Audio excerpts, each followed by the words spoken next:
regalo sa challenge na to is, for me, it's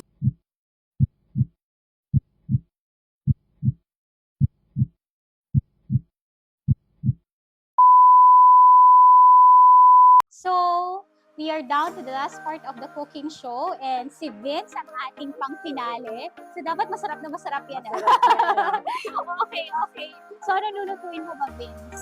Hi, crispy fried mushroom. Okay, yay! So, ano? Okay. Pritong mushroom. Ano ba yung mga prepare mo dyan, Vince? So, prepare natin, of course, yung mushroom. Mm-hmm. Flour, seasoning, Egg.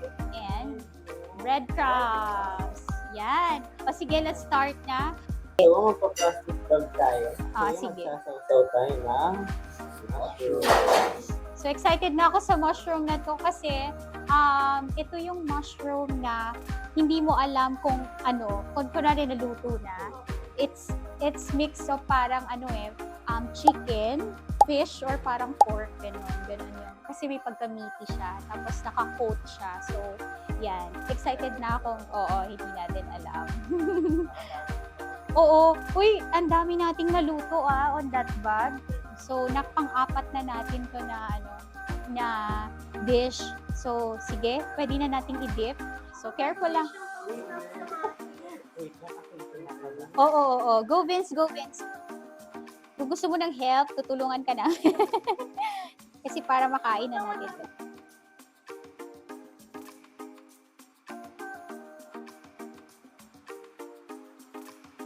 Excited na ako matikman yung mga luto natin. Sino kaya ang mananalo? Oo. Mabilis lang siya maluto.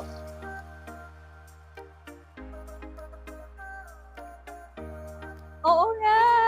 Kaya nga. Sabi ko sa inyo, para siyang tempura din. Tama. Ikaw, anong sauce mo? Suka. Ako siguro, ketchup. Ayan, ketchup. Vince, kamusta ka naman? Kamusta naman yung pagpiprito mo dyan? Marami-rami na rin. Uy, yung bango niya, guys. Para siyang, tempura na chicken. A fish fillet. Oh, the fish fillet. Alam mo yung parang chicken.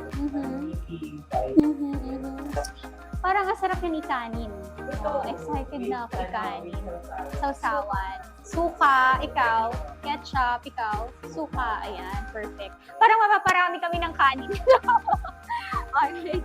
Sige. Excited na tayo matapos si Vince. And after this, titikman na natin lahat ng dishes. Yay! Excited. That's the most, exciting part. Yeah, tama. Okay. Sige, I think ready mo na yan. Wow, sarap. Ipalakpakan naman natin sarili natin. Yan. So, presenting. Crispy fried mushroom. Yes!